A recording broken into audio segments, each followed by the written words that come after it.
Namo Buddhaya. Welcome to another video. In today's video, let's talk about how to control these emotions of anger. Well, anger itself is a natural human emotion. We all feel angry. But if we do not know how to control this emotion, if we do not know how to deal with anger, sometimes it can be destructive. And if we let that anger to control over our life, we will get into lots of troubles. So, today, I'm going to introduce you a little practice that you can practice in your practical life to deal with this emotion. Well, first of all, I have to remember none of these practices are easy. In fact, nothing in life that brings us the happiness, that brings the peacefulness to your life is not an easy task. It is a difficult one. Though it is difficult, we cannot abandon it because we like to be happy and we like to be peaceful in our life. So that is why Buddha said that everything that brings the happiness to your life is a difficult task. So what are the things that we can do to deal with these emotions of anger? Well, the first and the foremost thing that you can do to deal with these emotions is to acknowledge that your thoughts are in anger. If you don't know your thoughts are in anger, you cannot deal with it. So this includes the mindfulness, right? Whenever you are about to get angry, whenever you feel that you are triggered by this anger, just ask this question: what am I thinking now? In which mode my thoughts are in now, right? Whenever you ask that question and whenever you answer it, you can find, oh, I'm about to get angry now. Now my thoughts are in anger. That is the first step, to know that you are angry. Then it comes to the second step, right?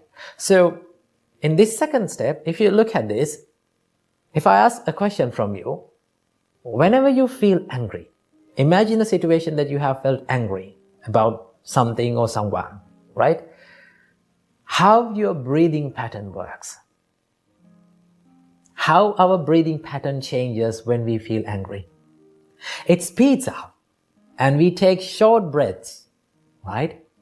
So that gives the sign to our body, that gives the message to our body that now you're ready for getting angry. You're breathing heavily, we are breathing in short periods, and we are breathing speedily. So the first thing that you can do is to slow down your breathing pattern. Take a deep breath in and let it out. Take another deep breath in and let it out. Slowing down the breathing pattern will help you to calm your body and calm your mind, right? Whenever we feel calm and when we are about to take a rest, what is the thing that we do? For an example, after a long day of work, when you come home and after having a good shower, if you fell on the couch, right? If you fell on the bed, what is the first thing that you do? You take a deep breath in and let it out. That is the thing that you do. That means you are giving the signal to your body that you are about to get calm or to have a rest. So the thing that we have to do, whenever we feel angry, whenever we feel we panicked, just give the message to your body that be calm by taking 2 to 3 deep breaths in and out, right? So breathing can help you a lot. Then as the third step, now you're a little bit peaceful and calming. Now you can wisely reflect on your thought pattern. When you reflect about your thoughts, you can find, why did I become angry with this person? What is that? Then you can find that anger does not prevail in the outer world, in that person or that thing, specific thing. Anger prevails in my mind, right? It is something that I have created. Whenever you come to a situation that you are triggered to be angry, You come up with these two choices, either to react with negativity or to respond with positivity. That is up to you, right? And your experiences and your good and bad experiences depends on these choices that you make. So you totally have the power and you totally have the privilege to respond with positivity, right? So you have to believe in patience for that. Remember, there is nothing in this world, there is no problem in this world that has been solved with anger. That is why Buddha said, anger does not cease by anger, or hatred does not cease by hatred. Hatred is ceased by love and kindness only. So you have to believe in patience and compassion and forgiveness. That is the way that you're going to solve the problem, right? Though you react in anger, though you yell out or scream or take actions with anger, that is not going to help. That is not going to solve the problem. It will make the problem even more worse. I have seen lots of people who could not control their anger for a split second. Just because they could not control their anger for a split second, now they are regretting for their whole life.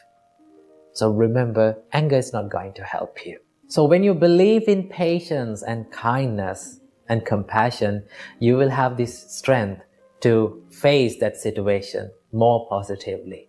Remember what Buddha said. The Buddha said, before you do something from your body, from your speech, or from your mind, just wisely reflect that what I'm going to do, is this worthy of doing?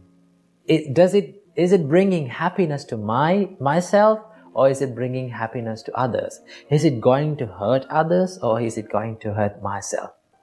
If it is hurting you and if it is hurting to other self, do not try to do it. Remember, it is okay that we feel angry sometimes in our mind, but it is not okay to let that anger to flow out from our bodily actions and our words, right? So remember, this is how we can control it. Always believe in patience and kindness. That is where you're gonna solve the problems. So this is a little practice where we can deal with these emotions of anger. So practice these practices little by little and make your life a peaceful one. Namo Buddhaya. Namo Buddhaya. A quick question. Are you having sleepless nights because of these heavy loads of thoughts that are coming and looping inside your mind? Or are you someone who is imagining the worst case scenarios all the time whenever you're going to do something new? Or are you someone who is worrying about what other people will think of me? Well, if you are such a person, you might be overthinking. So let's find out a way that where we can get out of our head and quit overthinking and get the works done. So what we can do for this? Well, the first and the foremost thing that you have to do is to realize that overthinking is not going to help you in the process, right? You can plan, you can analyze, but do not overdo it. If you are over-planning, if you are over-analyzing, it's not going to help you, right? It will distract you from the process. The first thing that you have to realize is that overthinking is not going to help you. The second thing, you can practice to be mindful.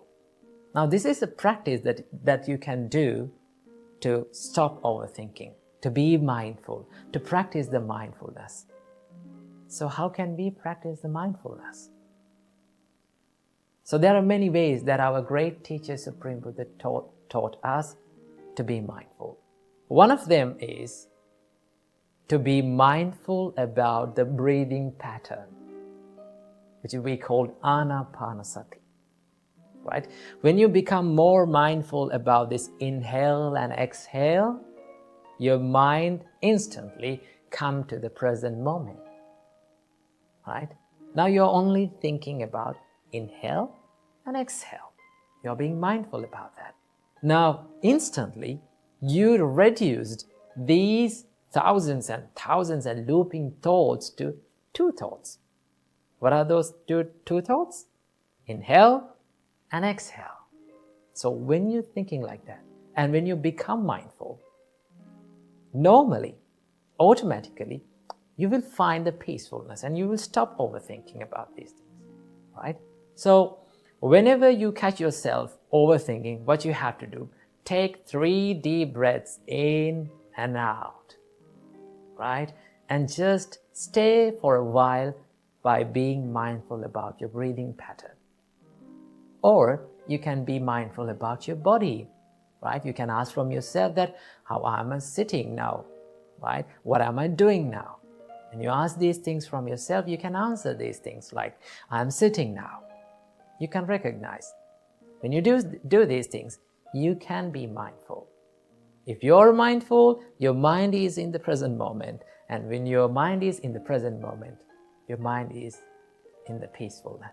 There's a saying, and it goes like this. If you're sad, then your mind is in the past.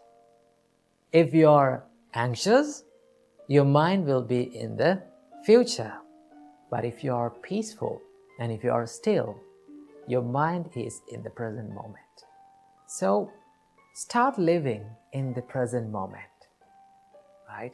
When you live in the present moment, when you live right here, right now, you can be more peaceful and you can stop these overthinking patterns, right? And also, there's another part of overthinking. What is that? The what if question, right? So many people ask from them that, what if this happened? What if this not happens, right? What if everything that I did was wrong? They are constantly thinking about these things like that, right? They are imagining these worst case scenarios. So, I must say something about them, right? So, if you're thinking this what if question again and again, you can ask from yourself, what if everything that I did was okay? You can be positive. What if everything that I've planned and I've done was really great? So that can happen. There is always many possibilities for your plans to go okay. So don't be negative. Always think, I'm not going to be perfect, right? I cannot be perfect, but I can be the best version of myself. I can do my best. I must do my best. And be positive and go for it and take risks. Without taking risks, we cannot be successful in our lives. So practice these things, right? Be more mindful, right? Be more kind to yourself. And always think that if I overthink, if I constantly worry about myself, it will kill the peacefulness of my life. So I hope this video gave some light to your life. So be peaceful and be mindful and get out of your head and start doing the works that you haven't done. Namo Buddhaya, Theruvan Saranai. Namo Buddhaya. Welcome to another video. Today, I'm going to answer a question from the comment section. Now, a couple of weeks ago, I came across this comment asking, how can we make correct decisions in our life? How can we make correct choices in our life? Well, to learn about this, let's take a look at a sutta from the Buddha's teachings. Okay? There's a sutta named Ambalattika Rahulovada Sutta. In that sutta, Buddha advises monk Rahula. Buddha asks from monk Rahula, Rahula, what do you think about this? What is the purpose of the mirror? Then monk Rahula says, the purpose of the mirror is to check our reflection, sir. Then the Buddha says, same like that, whenever you are going to do anything from your body, from your mind, from your words, you have to do it after repeatedly checking on it. Okay, you have to be mindful and you have to think about it, you have to check it, and then after that you have to do it. Then in that sutta, Buddha further explains how to repeatedly check our actions. Buddha says, whenever you're going to do anything from your body, let's say you're going to do something from your body, okay? Then you have to think like this. Buddha says, is this deed that I'm going to do now hurts myself? Is it going to hurt myself? Or is it going to hurt others, other people around me? And the Buddha says, you have to think that is it going to hurt both of us, for me and for the others, okay? And then the Buddha says that you have to think that is it a skillful thing, or a good thing, or a wholesome thing, or an unwholesome thing? Does it give happiness to my life? Does it bring happiness and mental serenity and calmness to my life? Then the Buddha says that if you find that action that you're going to do is unskillful and it hurts for yourself and to the others, and it is unskillful and it brings suffering to your life, then you should, by all means, you should not do it. Okay? So that is a bad choice. That means that you are going to make a bad choice. Okay? Then the Buddha says, if you find the action that you're going to perform in your life, okay? If you're going to perform an action which is good, which brings the happiness to your life, which makes the happiness and which benefits for you and for the others and both of you, if it is skillful, then by all means you have to do it. Now what does Buddha means in this advice? Buddha says that means you have to, before you are going to do anything from your body, from your mind, from your words, you have to be mindful. You have to think, what am I going to do now? Right? Is it good or bad? Is it wholesome or unwholesome? You have to think about the consequences of your choices. If you are aware of the consequences of your choices, then you will make good choices. Okay? Most of the time, the reason why we are making bad decisions and bad choices is we are not aware of the consequences of that action. And we are not mindful about what we are doing now. So, in your life, before taking any decision, just pause, take a rest, and pause and think, hey, what I'm going to do now, is it beneficial for myself? And is it beneficial for others? Okay? And does it hurt myself? Does it hurt others? Okay? When you think about that, you can make correct decisions. Okay? And you have to be brave enough to choose the harder path, difficult path, because making correct decisions and doing good things is not an easy task. It is always difficult.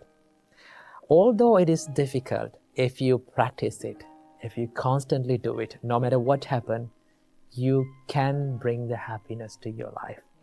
So the best thing to do to make correct decision is to pause first, okay, and think about it, repeatedly check on it, and be mindful, and consider whether it is going to be beneficial for my life or to the others, and then make correct decisions. That is how we make good choices and correct decisions in our life. So that is what I have to share in this video. So I wish you all, may all of you be happy and safe forever. Namo Buddhaya. Namo Buddhaya. No matter how good we are, no matter how talented we are, there are certain times in life we are going to make mistakes. We are going to mess things up in life. In such times, one of the most common things that we do is we hate ourselves. And this self-hatred can end up in serious situations like suicide. See how many times we say, I love you to someone. How often do we say? We say it often, right? But how often we say, I love myself. I appreciate who I am. This is something that we don't do openly. See, in Buddhist practice, the first step of spreading love and kindness is to practice love and kindness or spread love and kindness to yourself. So the Buddha saw that without being filled with self-love and self-kindness, you cannot be kind to someone else. So that is why we have to learn how to be kind and how to love ourselves without hating ourselves. So from this video, I'm going to be sharing with you few things that we have to understand and we have to practice to stop hating ourselves and to start appreciating and loving our life. Number 1, do not believe in labels. See, there are lots of labels that we have put on ourselves. For an example, your name. Your name is a label that was given by maybe your parents, and everyone start to call from that name, and it became your personality. It became who you are. Okay? Same like that, we are so good at labeling ourselves with our imperfections, with our mistakes, or with our incapabilities. But here's the thing, the more we label ourselves with our incapabilities, for an example, people say to themselves like, I am a person who is being angry all the time. Okay, I'm a person who has having a weak mindset. I'm a person who is lazy all the time. Okay, I don't have any friends. I'm not getting in with friends. Okay, I cannot be with these people. So the more you label like that yourself, it becomes your personality. And that is why we should not believe in the labels that we put on ourselves. Why? Because a label or your incapabilities or your weaknesses or your mistakes are just a thought pattern. And it is always can be changed. Okay? You can always improve. And that is why we should not label ourselves with our incapabilities and our mistakes or from our weaknesses. We always have the chance to improve and to evolve. Number 2, learn to accept mistakes. Mistakes are the proof that says that we are trying in life and we are not willing to give up on ourselves. Every great person in this world has made mistakes and they have learned from their mistakes, and that is how they evolved and that is how they achieved the greatness. Always remember, the mistakes will never define your character unless you define your character with your mistakes. So do not let your mistakes to define your character. Always you have the chance to improve and move on and make yourself a good person and improve yourself. Believe in it. Number 3, stop criticism. This is something that is very important that we have to focus on in loving ourselves. Stop criticizing yourself. Stop criticizing others. Now here I'm not talking about the constructive criticism. I'm talking about the negative criticism. Okay? Do not criticize others and also do not criticize yourself. Okay? Why we should not criticize others to put others down? In each and every time when we criticize someone, we give the message to our mind that we are better than them. Okay, I am perfect than them. And you set standards to yourself. Most of the time, these are not realistic standards. Okay, and when we cannot live up to our own standards, what happens to us? We hate ourselves. And that is how criticism steals the self-love and the self-value. And that is why we should not criticize anyone. And number 4, believe that imperfection is beautiful. Just take a deep breath and look into this nature. Everything has that one nature that is the imperfection. From the little plant to the great mountain, everything is imperfect. Right? There is no perfectly symmetrical plant in this world. There is no perfectly symmetrical mountain in this world. Everything has the imperfection. And as humans, we also imperfect human beings. Okay? And also that gives the chance for us to evolve. It gives the chance for us to be more productive and be more successful. See, becoming successful and becoming happy is not a destination. It is not a perfection, right? It is always a journey. We have to keep improving ourselves. We have to keep becoming successful, becoming happy. It is a journey that we go through in this life. So when you accept the imperfections, no matter how good we are, no matter how talented we are, no matter how great we are, there will be always imperfections in life. When we accept it, we can focus our kindness and our love towards ourselves. And also, every single day, this is something that you can practice. When you wake up in the morning, just sit on the bed and think, no matter how imperfect I am, no matter what mistake that I do in my life, I'm not going to give up on myself, right? I keep improving myself. I keep making myself a good person, a happier person, and I will never let go of myself. This is not something that is called selfishness. Selfishness is expecting many unrealistic things from yourself, right? And then when you're not up to your standards, you start to hate yourself. And that is why when you truly love yourself, truly love your imperfections, and truly love who you are and accept who you are, you get the chance to improve and you get the chance to evolve. And these are the things that we have to keep in mind in order to practice the self-love and improve the self-value. So keep practicing these things and make your life happier and healthier. Namo Buddhaya. Namo Buddhaya. Welcome everyone to another video. In today's video, we are going to take a look at the threefold practices in Buddhism.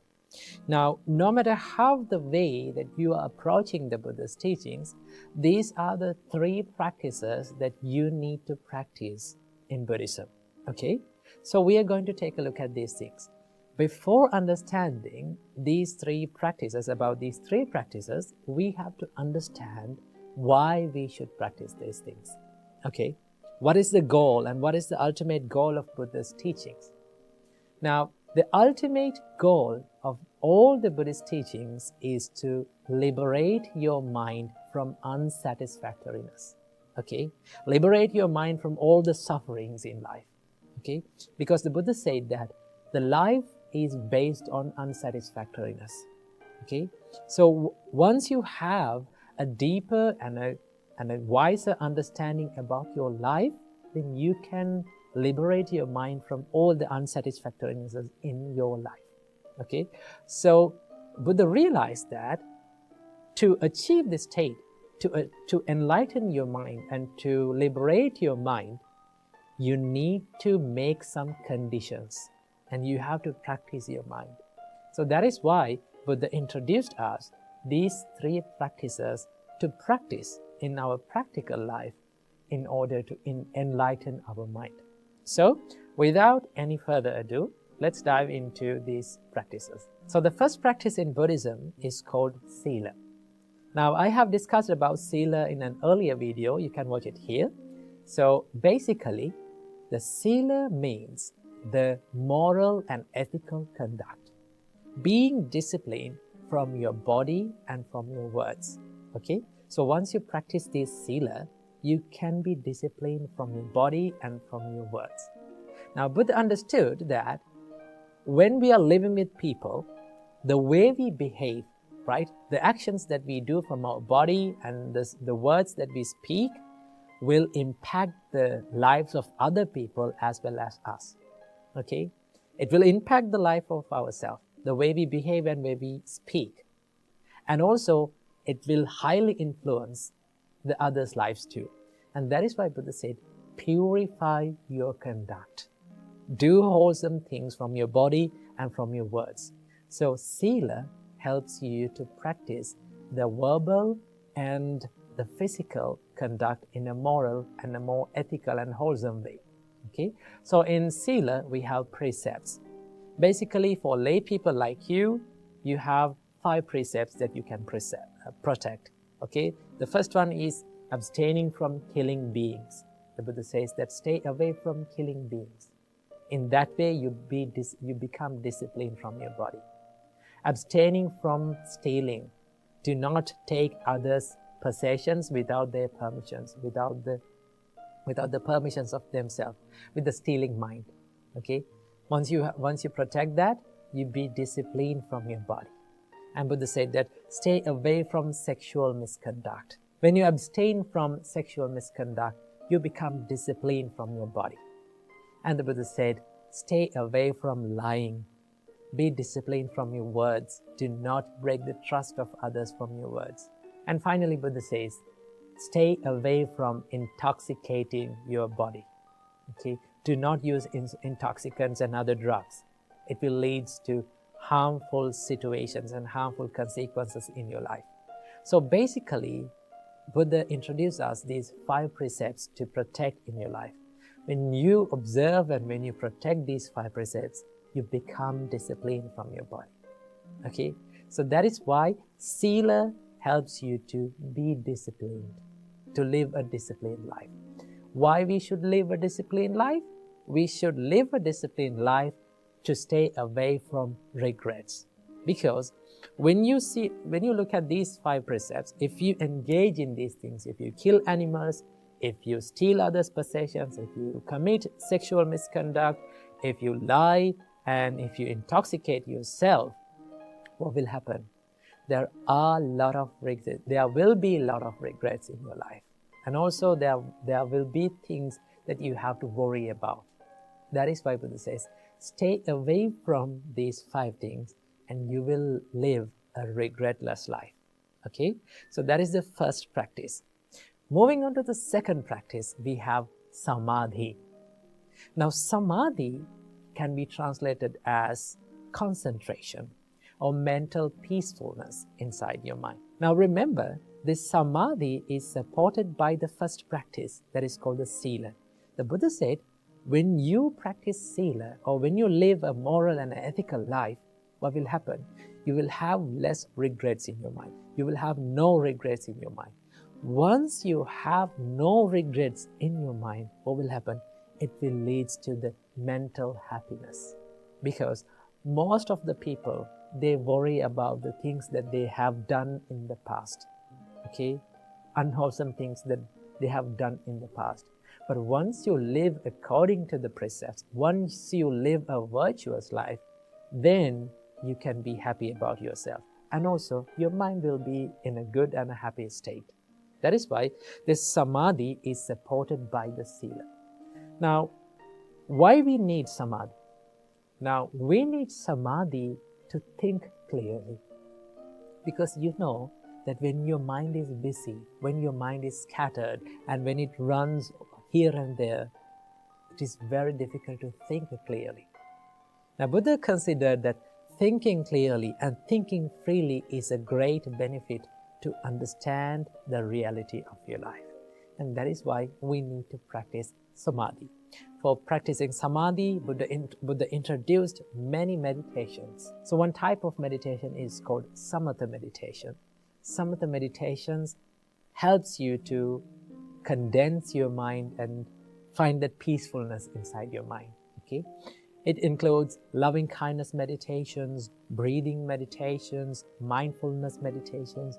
All those meditations will help you to achieve a peaceful and a calm life. Okay? So, but remember this, to achieve a peaceful and calm life, we have to focus on living a virtuous life, living a disciplined life. Keep that in your mind. So let's move on to the third practice. And this is the final practice in Buddha's teachings. That is called wisdom or panya in Buddhism. Now, so many people think that knowledge is wisdom.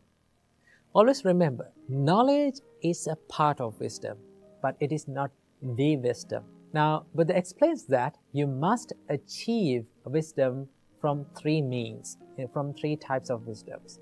The first type of wisdom is called Suttamaya Panya. Suttamaya Panya means the wisdom that is gained through learning. Okay? You can learn, you can read, and you can listen to sermons, right? That is called the knowledge. Of course, wisdom has a part of knowledge. And also the second type of wisdom is called Chintamaya Prajna. Chintamaya Prajna is the wisdom that is gained by wisely reflecting. Okay? The wisdom that is gained by wisely reflecting on what you have learned, the reality of your life. When Buddha teaches about the reality of the life, when Buddha teaches about the impermanence and the reality of all the things, you have to wisely reflect on it. Okay? You have to think upon it. And once you think and once you wisely reflect on it, you gain the wisdom. You gain a deeper understanding. Okay? That is called Chintamaya Prajna, the wisdom that is gained by wisely reflecting. And also in the third type of wisdom, this is the most important type of wisdom, that is called Bhavanamaya Prajna, the wisdom that is gained by practicing. Okay? Now, the wisdom that is gained by practicing is supported by all those two wisdoms, Chintamaya Prajna and Shuddhamaya Prajna. The wisdom that is gained by listening or learning, and also the wisdom that is gained by wisely reflecting. Now, Buddha says, when you learn and when you think and when you wisely reflect on it, then you can apply it to your practical life by doing meditations, by doing it practically. Okay? Many of the people believe that Bhavanamaya Prajna is only based on meditations. No. Bhavana does not mean only the meditation. It gives the meaning of development or practicing. Okay? So you have to look, how can I apply these Buddha's teachings? How can I practice these things in my practical life? Once you do it, your wisdom will be developed. That is how you practice the wisdom in Buddha's teachings. So basically, these are the three main practices in Buddhism. Sila gives you the ethical and wholesome bodily and verbal conduct. And Samadhi will help you to develop a concentrated and a calmer and a peaceful mind. And Prajna gives you a deeper and a wiser understanding about the reality and our existence and all the experiences that we go through in our life.